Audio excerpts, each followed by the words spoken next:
Well, let me say it this way. I think a lot of organizations right now are concerned with retention. We're coming out the back end of COVID and people are searching for what's the most flexible role with the most benefits that I can find that suits me the best. And so people are leaving organizations in droves, and it's terrifying executives. I totally get it. So here's the thing that I think we need to change our thinking in. Instead of thinking, how do I keep my people here? Why don't we change the thinking to be, how do I invest in my people so they wouldn't even consider leaving? So we need to flip the script. It's not about the ambulance at the bottom of the hill anymore. It's too late at that stage, right? That's already too much a part of your culture. So instead, why don't we make people our priority, and then perhaps we'll never have to be concerned with the retention problem.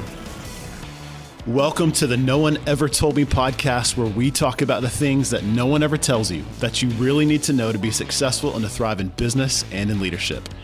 Today, my guest is Matt Tresidder. Matt is the co-founder and CEO of Leadr, a people development software specifically designed to develop leaders at every level of your organization. I think the tool they've created is essential for any organization with their next level mission to develop 1 million leaders. I think Leadr is poised to make a huge impact on businesses. But today's conversation is so much more than a simple exploration of an app. Today, Matt and I talk about what drives success of immigrants in the US, imposter syndrome, and why it's so important for leaders to recognize decision fatigue and how to fight to make time to make the best decisions possible. Matt, thanks a ton for coming on the show today. I'm pretty excited about this conversation. Thanks, Matt. Me too. Yeah.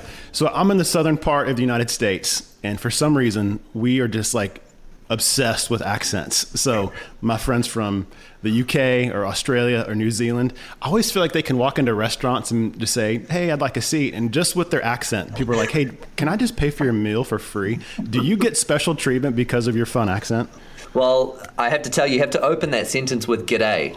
G'day, can I have a seat? Otherwise, okay, yeah. You're just pretending to put on an accent. So you can't just have the accent, you have to say all the weird words that we use as well. That's right. but yeah, I get special treatment, and I'm not ashamed of it. Absolutely. I'll take whatever I can It's get. an advantage. It's an advantage, yeah, exactly. How long have you been in the U.S.? Coming on 8 years now, 8 years. Okay. Yeah, so moved from New Zealand to Seattle in 2013, and then spent about 6-7 years there, and then just moved to Dallas about 1.5 years, 2 years ago. Oh, welcome to the South. Thank you. Yeah, Dallas counts. Greatest country on earth, as they tell me. That's right. Gotta love Texas people, man. Love it. I heard about a book and invested in it a little bit called The Immigrant Edge. Brian Buffini, I think, is an Irish guy, business guy, and the book kind of talks about the advantage that some immigrants have in the country. Like first generation immigrants are wildly successful when it comes to entrepreneurial ideas and executing on those. Yes. Have you found, like, moving from another country to the US, that may be a bit of an advantage? There's this, 100%, there's this chip on our shoulder, right? Yeah. And so have you heard of the tall poppy syndrome? No, tell me about it. So it's in Australasia, specifically in New Zealand and Australia. And it's this concept that any poppy, any flower that rises above the rest of the other flowers needs to be cut down. Oh. And so in New Zealand, any strive for excellence, any strive for perfection or being the best is always met with opposition of, hey, pull yourself down a little bit, stop talking about how incredible your team is or your business is or whatever accomplishments you're doing, and come down to our level like everyone else and stop making such a big deal of yourself. So we don't celebrate success like Americans do. And so you'll find a lot of Kiwis, as we call ourselves, leave New Zealand, come to places like America where success and excellence is celebrated, and now we thrive because we have this chip on our shoulder of, I couldn't do this back home, so now I get to do it here. That's unbelievable. Yeah, it's messed up. There's so many layers in there. I mean, psychologically speaking and culturally speaking. Wow. Okay. Now that makes me want to ask a ton of questions. So when you talk to people back home and about the success your new company's having, do you feel like you have to temper those conversations? You have to be careful with that? Good question. I do. Let me put it this way. When I speak with people over here, I'm unashamedly talking about the growth and the success and the team and the culture and the revenue and whatever it is. Yeah. I'm unashamedly celebrating how much we're killing it right now, just to be honest. Like, That's just how I carry myself. When I'm back home, it's more of like, especially for folks that have been in the same role for 5, 10, 15, 20 years and have been doing the same thing and haven't broken out and taken a risk. Yeah. I just automatically, I don't know where this comes from. I have like an automatic sense of guilt. Like, why is it me that's experienced this and you haven't? So like you said, I temper everything, and I'll start to say things like, yeah, it's going okay, it's pretty hard, and the climate's difficult right now. And I'm like, I don't believe what I'm even saying, but it makes me fit in. So I've noticed every time I go home, my world shrinks from like out here to in here, and my perspective just changes. And so it takes me a minute to get back into my Americanism, which I need.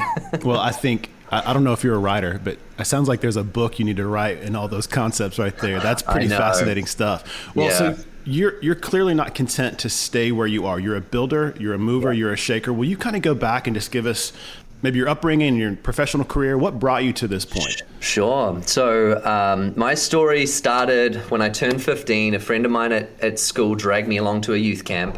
Never been in church before, never set foot inside, didn't know anything about anything to do with church. None of my family had been to church. So a buddy of mine at school dragged me along to the youth camp, and the camp itself was being put on by a guy named Chris. Anyway, encountered Jesus, had an incredible moment. Wow. Fortuitously, about 10 years later, I was in the corporate world. I was working in the corporate bank, much like your friend you were describing earlier. It's like I was bored. I wasn't enjoying my life. Yeah. And Chris, I heard, had started a company, and the company was called PushPay. And I was like, great, I'm going to go see if I can get a leg up and go work with Chris. Yeah. So I interviewed. He said no. He's like, you're this like geeky 10-year-old kid I knew 10 years ago. Like, I don't need you in my company. I'm looking for seasoned, experienced people. And I was like, great, I'll do it for free. Put me in, and I'll put me in a 100% commission-based role as your first salesperson. And he's like, okay, no risk for me. So he put me in as, I call myself the first sales hire, but it was more like a sales volunteer, right? It was very much that stage of a startup. So that's how I got into the risk-taking side. I'm like, I want to be a part of that mission. I want to be a part of where you're going. So I'm going to give up this career that I've got going, and I'm going to chase you. Was there something about that company that excited you in particular? Was it your relationship, or was it just sheer boredom in the other role, or some combination of all those things? That's such a good point. I always think anytime there's a job transition, you have to ask ourselves, am I running from something, or am I running to something? It's great. And it was both for me. I was definitely running away from where I was and what I was doing and who I was becoming. Probably more importantly, I was becoming cynical and gossipy and just everything that happens in those negative environments in those huge companies. But more importantly, what it got for me was the mission of the company was we want to see $1 billion of giving drop into the local church. That was the mission. I'm like, great, I'm behind that, because I've seen the impact that the church can have on communities. So I'm like, whatever it takes, whatever the role is, I'm in. So it was for sure me running towards the mission of the company, not the role, not the person, not the team, because it wasn't even really a team. Yeah. And then over time, I realized, okay, take the mission aside, the concept of startup, the concept of everything being on fire and breaking all the time, that's actually a lot more of my DNA. That's the controlled chaos of those startup companies. Yeah, the controlled chaos. Yeah, we like to say if the car's going around a corner and two wheels aren't coming off the ground, you're not going fast enough. Yeah. So if you're not about to tip over, you can go quicker. So there was this kind of aching in you to do something new. There was a mission you felt called to. Would you have considered yourself a leader at that point? Did you know you had entrepreneurial gifts? Did you know that you could lead staff and cast vision? Yeah, I think it depends on your definition of a leader, right? I hadn't led teams before necessarily. I'd been an assistant manager at a retail store. I'd been a youth leader and leading those sorts of teams, but I'd never managed anybody in a professional specific environment. So my definition of a leader at the time was just anyone that's looking to grow and develop and be a better version of themselves, whether you have direct reports or otherwise.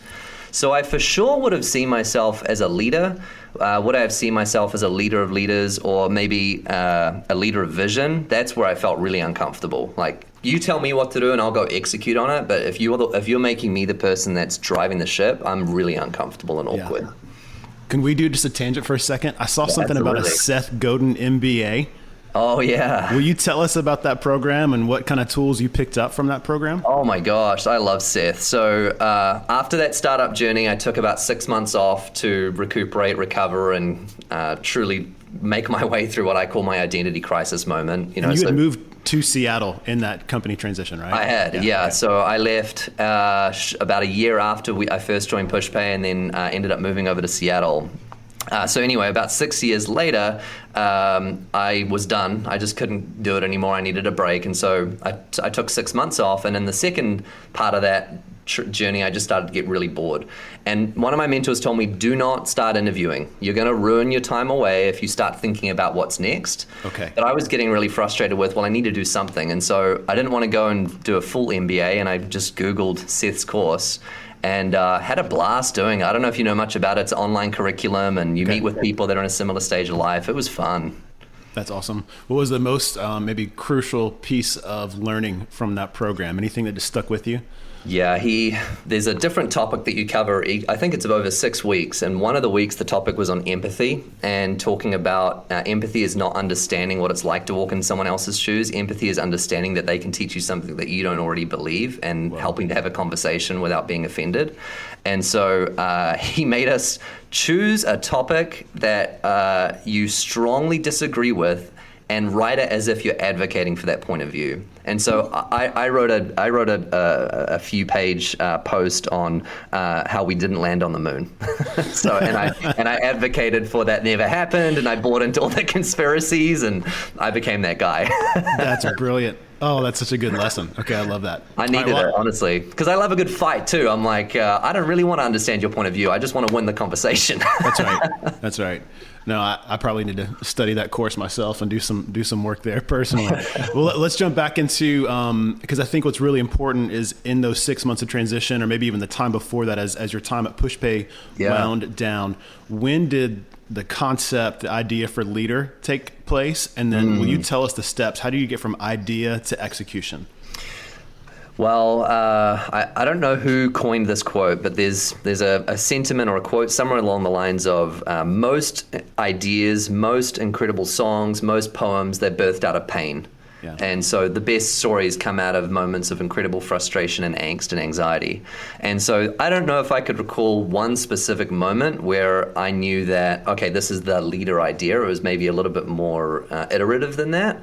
But certainly the overarching theme was I was thrust into leadership at an extremely young age. At 27, I was leading a team of 130 people, and there was no course. No one had ever said, like, hey, before you do this, go to the VP of Sales for 27-year-old New Zealanders course, right? Like, that doesn't exist. It was, hey, go read this John Maxwell book on leadership. Yeah, right, that's it.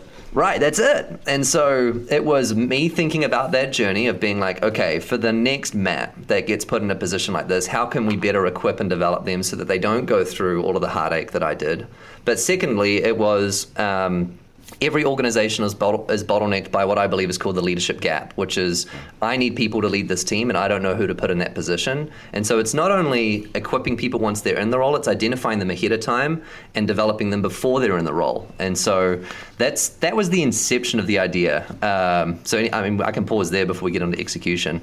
No, I mean, I love that. I appreciate the pause. It draws me back to something you said a little bit earlier in the conversation. I think you said, well, it kind of depends on how you define leadership. I think defining terms in a conversation like this is really important. I think if we could just say on some level, leadership is just influence. There is something kind of funny, and I don't know if this is specifically an American culture, if this is something that's maybe bigger than that, but the word management is kind of a dirty word, and the word leadership is kind of an aspirational term. Well, I think you're exactly right. Why management shouldn't be seen as a dirty word, because you can't have someone that's just charismatic and visionary and great at articulating, but can't sit down and put together a budget and execute on a plan. You can't have one without the other.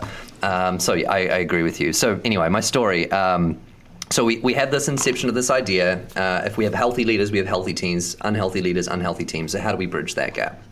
And so we thought to ourselves, okay, if there was one thing that we can do, if I could go back and do differently, if I could solve for some of my regrets and solve for some of the things that I did wrong, what's the one thing that I would have done a better job of? And we summarized it with focusing on one-on-ones, intentional time with our people. So if there was one thing that we could do, and everything else is background noise, it's every single week have that sacred spot where I have 30 to 45 minutes set aside with my team, and we talk through the things that are most important for that week. And sometimes it's relational and sometimes it's tactical. But my regret from that time was I was so task orientated. When I saw my team meetings come up and my one-on-ones come up, it was the first thing to be canceled on my calendar. I'm like, this board meeting's more important, this project's more important, this speech I have to do is more important. So all the people become second priority. Yeah. I did it all the time. Well, and I even think about the term development and defining that term. When I think about staff development or leadership development, I think about platform. Okay, how do you get up and give a speech? How do you get up and inspire people towards something else? And it's like, well, no, I don't know that it's that cut and dry. Mm-hmm. And I'm not going to jump ahead too far in the story, but I do know one of the Leadr's founding kind of principles is that the most important development tool we have is the one-on-one meeting. That leadership influence is leveraged in that moment. Yes. And so, I mean, my wheels are just spinning as you're talking about how many frustrations I've had as a leader personally that I can't get the objectives done I want in leadership developments because I'm kind of thinking about it incorrectly most of the time. Most of the time. And I think I'm not to be too assumptive, but I think for people like you and me, where we're so driven and trying to focus on outcomes that we forget that the input that truly matters is people. Yeah. And so, we always talk about... Can you say that again? That's so good. The concept is we always chase outcomes as a task-driven leader, but we forget that the most important input is people. Gosh, and so good, Matt. We have to invest in staff. Otherwise, let me say it this way. I think a lot of organizations right now are concerned with retention. We're coming out the back end of COVID and people are searching for what's the most flexible role with the most benefits that I can find that suits me the best. And so people are leaving organizations in droves and it's terrifying executives. Yes, I totally 100%. get it. So here's the thing that I think we need to change our thinking in. Instead of thinking, how do I keep my people here? Why don't we change the thinking to be, how do I invest in my people so they wouldn't even consider leaving?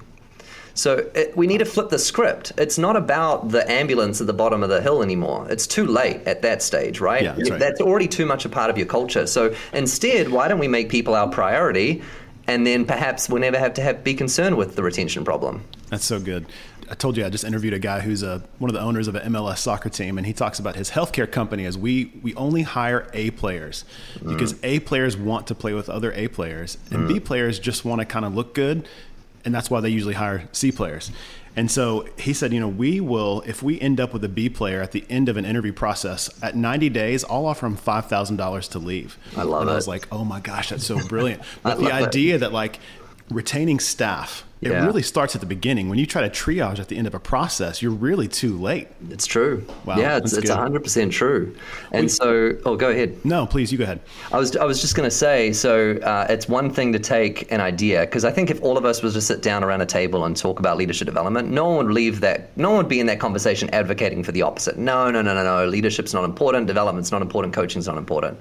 So it was one thing to have the inception of the idea, it was another thing to take it into, okay, practically speaking, how are we going to make a difference? And so that process took us probably 2.5 years, if I was to be honest, a lot longer than I thought it would. So when you say us, who is coming around you to help make this idea into something that's actionable? Yeah, so me and my co-founder, his name's Chris, he was the old CEO at PushPay. It was a lot of whiteboard sessions, a lot of throwing ideas around and seeing what sticks, and then it was 18 months of offshore software development, which I wouldn't recommend to people for your first version of your product. That was not a fun time of my life, flying to India and doing those sorts of things.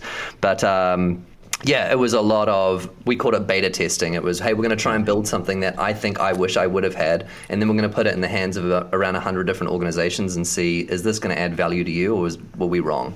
Well, you used the word iterate earlier in the process, and I think that's probably one fatal flaw when it comes to young entrepreneurs. It's like, okay, I've got this idea, I'm going to go make it work. Yes. It's like, well, maybe. You may not understand the product or the market or the fit there. So talk about some of the iterations and where were the major breakthroughs on pivoting there. I love this topic because I think ideas are cheap. Everyone has a good idea, right? Like if you talk to people what do you want to do? What business would you start if money wasn't a problem? They've all got 10 great ideas. So it's actually not ideas that's going to solve the world's problems. It's the execution of the ideas. Was Elon Musk a genius for coming up with the electric car? No.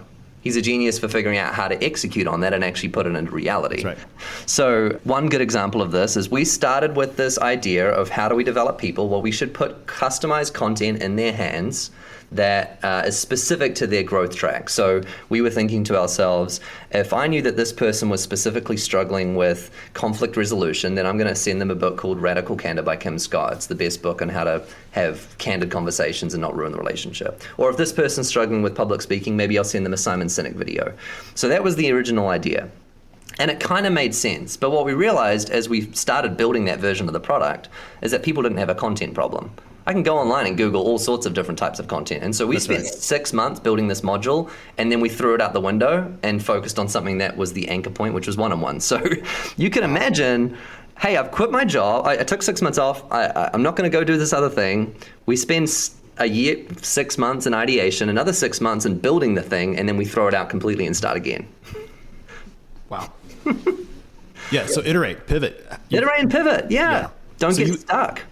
So flexibility was probably in the culture as the two of you guys started your organization. Like, hey, we've got a pretty good concept. Yes. But we need to beta test. You said that. We've got to really make sure that this is a right fit for the market. Okay, man, that's a long process. Thanks for staying committed to it, because I think what's on the other side of those pivots and those iterations is, I think, a really good product. So maybe for a few minutes, would you just introduce us to Leadr and just kind of pretend this is the beginning of the conversation, because I'm starting way in the middle, but like, tell us about Leadr as it is right now. Sure. Okay. So I think about Leadr as almost like that accountability partner. So Leadr is software that taps you on the shoulder being like, hey, remember that person that works for you? You haven't met with them for 2 weeks. Remember that person that you lead and you've been working with for 3 years? They don't have their goals set up. So Leadr is software that helps me to gather feedback from my people, meet with them on a regular basis, assign out tasks and goals, assign learning that's now back as a part of the product as it's sitting under the umbrella of everything else, running my reviews. So it's the day-to-day management toolkit of all of the things that we're probably doing in Apple Notes or Evernote or pen and paper somewhere, but it's not systematized and structured in one spot. So I call it an accountability partner. It's, hey, you can't afford to not do the basics even when things get busy. Yeah, that's really good. So how long has the company, once product was to market, when you had your final product, how long have you guys been in existence? So we signed up our first customer in May of last year. So we launched about 3 months deep into COVID, So, I mean, I've got a slew of questions that pertain to the calendar. It's like you guys iterated everything except a really good calendar. I know. It was an interesting time, that is for sure. So we're about 18 months into go-to-market. We have around 380 customers. Wow, and that's great. So we've had an incredible journey so far. We just closed on our Series A, so now we're in let's 10x what we've built in the last year. Awesome. Yeah. Oh, gosh, I want to ask about that because that sounds like a different process. But let's talk about COVID for a second. So I think a lot of leaders face something they weren't prepared to face in 100 different ways over the last 18 months through COVID. Yeah. Some people kind of woke up and looked in the mirror, and I don't think they liked what they saw. I think a lot of people's mettle was tested. Like, do I have what it takes to lead myself through this, my family through this, my organization through this? So, first customer in May of 2020 that is crazy. So I don't know that you guys will ever be able to separate the founding of this company from the season of crisis of pandemic. I know. But what did you guys learn about yourselves leading through COVID? So we were actually originally planning to launch in October of 2019, but the launch date kept getting pushed out because we didn't feel the product was ready. We weren't proud of what we'd shipped. There were bugs and all sorts of things. Okay. So it kept getting pushed. It was October, then it was November, then it was December, then it was January, and then right around February, we're like, okay, we're going to launch in April. And then February hits, and so we're like, okay, well, I guess we'll push it out a few more months. So we finally got to this stage where we're ready to ship something, and then the world falls apart. So in hindsight, it's hard to recollect if the pandemic hadn't happened, how different would the trajectory of the company be? But now as I think about it, because you called it highlighted a lot of the gaps that we already had in our team and experienced. It didn't introduce new ones necessarily, but it highlighted problems or gaps that were already within our teams. Okay. And so I don't mean to be callous about this, but I think COVID did Leadr a favor in the sense that it highlighted to leadership that you're not as connected to your teams as you think you are. And so I actually think it drew more pain into the conversation than had it had not happened. And so Matt, that's brilliant analysis. That's really now, good. The disclaimer has to be, let's not make the footnote of this podcast, the founder of Leadr is grateful for the pandemic. That's not what I'm saying, right? But I think it highlighted some things. Oh, that's so good. Okay, so can we jump into, this is probably a little more philosophical, and you talked about what keeps executives up at night right now is staff transitions. Yeah. Can we build a workforce? Can we build productivity? Can we reach our goals if we can't find people? So talk to me a little bit more about what you're seeing that as a gap in organizations that maybe Leadr has a solution for. I think every organization is struggling with something a little bit differently. I think retention is certainly a big part of it, and hiring good talent's another one. We have 14 open roles right now, I think, and we're having a really hard time trying to find the right people to join the rocket ship. So, and I'm sure I'm not the only one. Here's the way I think Leadr can help. At the end of the day, what matters? Does it matter that we came into work, we did our Monday through Friday, and we checked off all the things that we said we would? Or does it matter that the connection point that I had to the mission, to the team, to the company is going to sustain me over the course of all of the drama and all of the chaos that I'm experiencing on a day-to-day basis? So yes, you can hit your Friday and say, I've knocked out all of the things throughout the week, but you can leave unfulfilled. What would be better is if people understand that, hey, through this experience, we're going to be doing it together. We're going to be working together. We're going to be building something together. And it's not going to be that feeling which I've been disenfranchised by, which is you're a cog in the wheel. You're just a number in the machine. And so I think that's how Leadr can help. Leadr's going to prioritize for organizations what's most important again, so that we will do our mission in addition to making sure that people feel cared and developed along the way. I love that. So Matt, I mean, you're a gifted leader. You can talk really succinctly and articulately about the product you have. You've got a very clear problem defined that you've got a solution for with the company. Mm-hmm. What gets you out of bed in the morning? Like, what are your inputs? Like, what fires you up? What's made you who you are as a leader? Well, at the risk of maybe being too vulnerable, the thing that drives me the most is not letting my people down. Okay. Truly. So, the title of the podcast is No One Ever Told Me. So if we were to really sit down with leaders and ask them what keeps you going through the tough times, I think we would find that a lot more people are driven by the fear of failure in terms of the fear of letting their people down than the driver of success. And certainly that's the biggest one for me. So now I'm in a position where there's no one else I can turn to for the tough decisions. I've never been in that seat before. It was always kick all the tough decisions upstairs and I'll just do the easy stuff. So now I'm in a spot where the decisions that I make are critical to the success of my team and the company. And that weight and that fear of letting my people down is probably the number one thing that drives me. Not very motivating to hear on a Wednesday morning, but it's real. Yeah. Yeah. So what's the flip side of that a little bit? So how do you define success for yourself personally? And then maybe after that, what is success? What are some of the goals you have for Leadr? Okay, so one thing I'm learning, I haven't learned, but one thing I'm learning is that in healthy organizations, the hardest problems are sent upstairs, not sent downstairs. And so I count it as a privilege when I'm dealing with all of the things that no one else wants to deal with. And so one of the things on the flip side of that I'm proud of is if I'm doing all of the work that my teams don't have to, so they can go and focus on all the other things that are more important, frankly. So that's a chip on my shoulder that I'm learning to enjoy, this concept of just send all the crappy things my way and you can have all the fun stuff. Yeah. And then what was the second part of the question? Sorry, Matt. So what does success look like for Leadr? So maybe like when you get to the end of 2021, you guys know you've done well if. Yes. Long-term vision for us is we want to develop 1 million leaders. Right now, we're sitting around 5,000, so we have a little bit of the ways to go. Yeah. But the way we define that is monthly active users of the platform. And so we want to see 1 million leaders developed. And so right now, our goal is to double in 2021, and then we're going to triple next year. Okay. So let's go back to the 10X that you were talking about earlier. Like we've done it to this point. We've got to put a 10X on there. So talk about that for a second. Where does the pressure to grow scale with the systems to make sure you get there so you don't burn out personally, so you don't run your teams off? Like, how do you do that healthily? Is that a word, healthily? Healthily. Oh, let's claim it. Trademark it. This is a really interesting tension point. Can you give your life to a cause? Can you commit your entire being to something and leave the end of that journey healthier than you went in? That's a really interesting tension point, because some people would say, so Martin Luther King says, find something worth dying for, then live for it. And other people would say, the only reason to start a company is if you couldn't live with yourself if you didn't. So let's look at those two arguments or those two quotes or those two perspectives. Can you live a 9 to 5 Monday through Friday lifestyle and have those two things? I don't think so. No. I don't think so. Now, people do it healthy, but I think there's a lot more people that go through these journeys and end up forsaking all their friendships, family and relationships, and their health. Yeah. And so one thing that we talk about here is I'm committed to leave this journey healthier than I was when I came in, because I needed 6 months off the last time I did this and I was not healthy at all.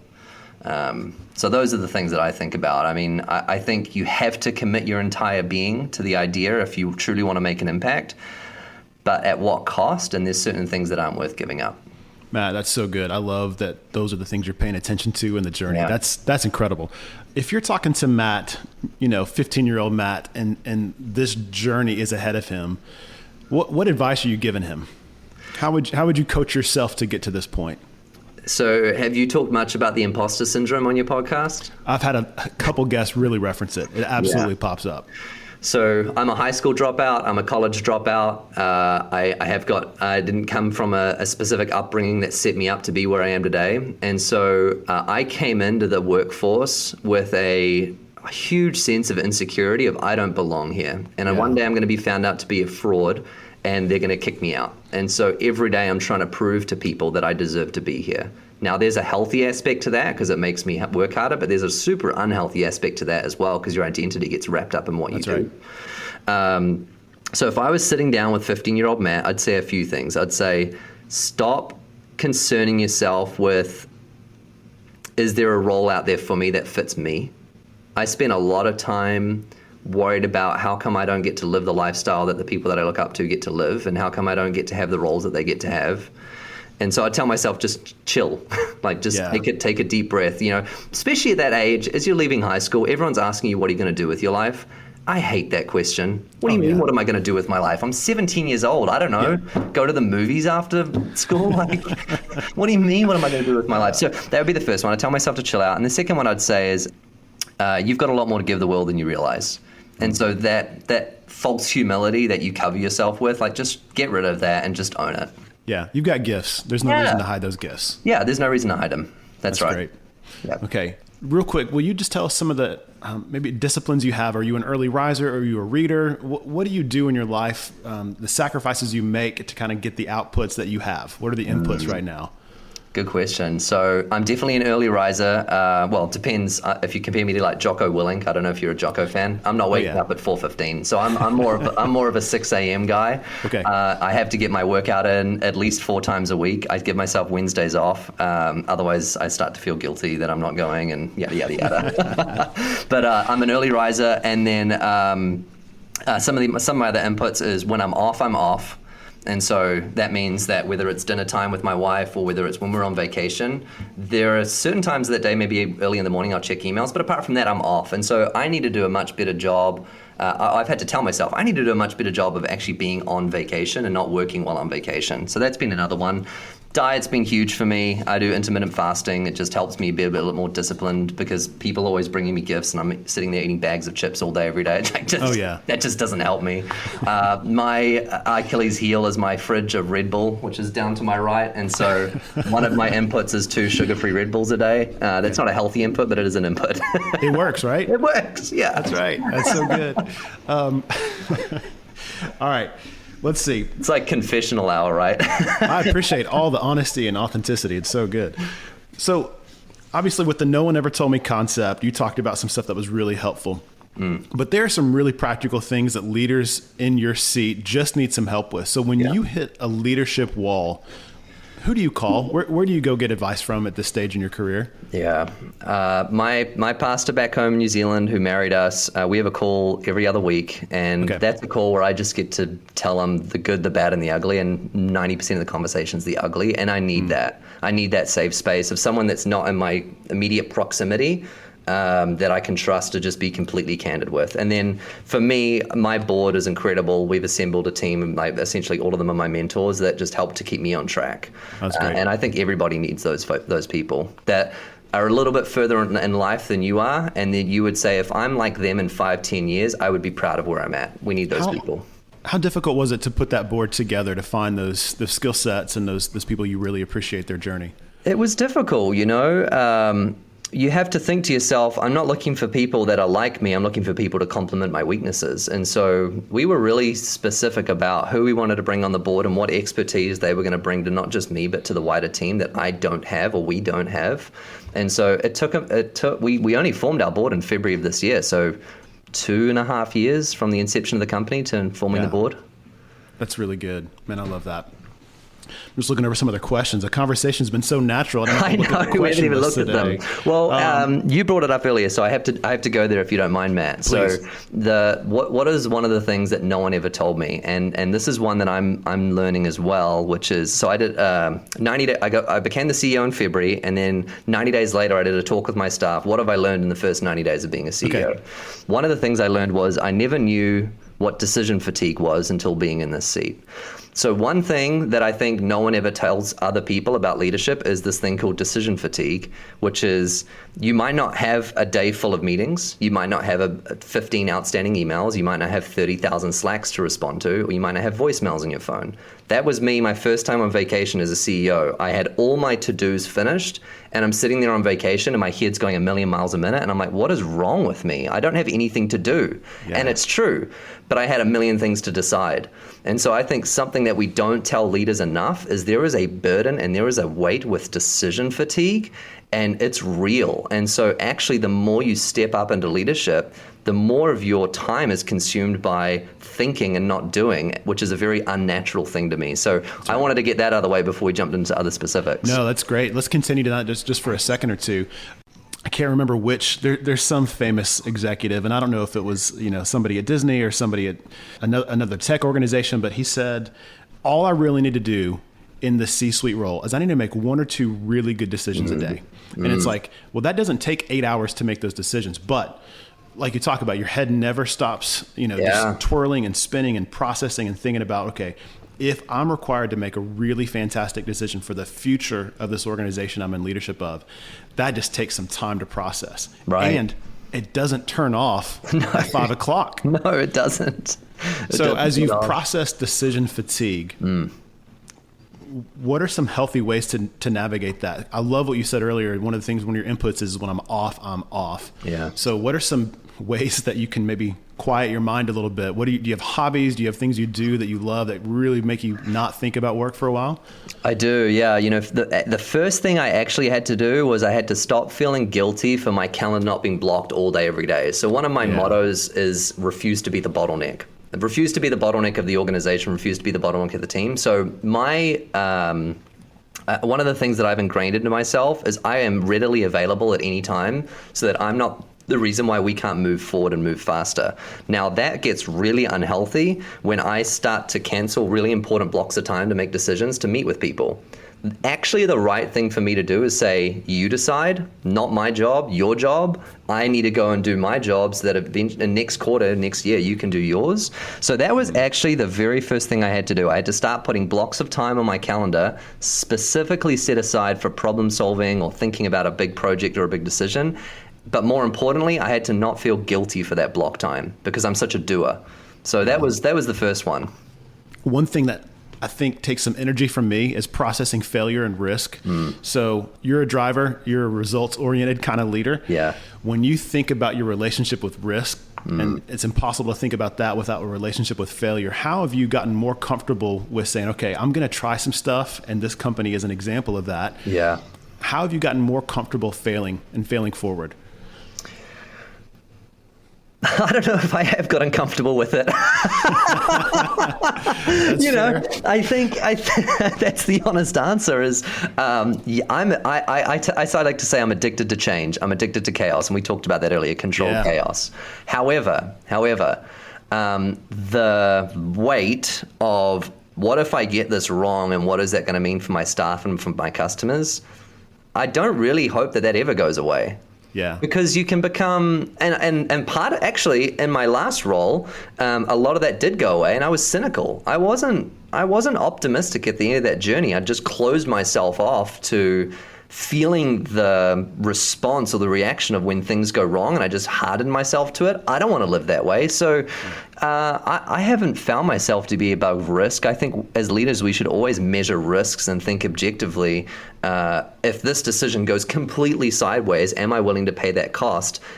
If the decision was to go completely the other direction, is that cost worth it? So probably not the answer you were looking for. But no, I like the equation you just gave us. I think that's a really helpful equation to think through risk and failure. Yeah. So was there anything else on the list of questions we kind of talked about on the front end that you just are dying to communicate to the audience before we jump off?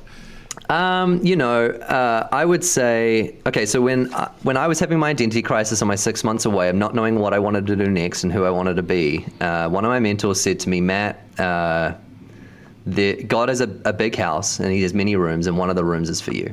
And so I just want people to know, whether you're a church person or not, that there is something much, much bigger out there for you than what you're doing today. And just because you can't see it, it doesn't mean it isn't real. I struggled with this question of what could be more important than the push-pay mission for years.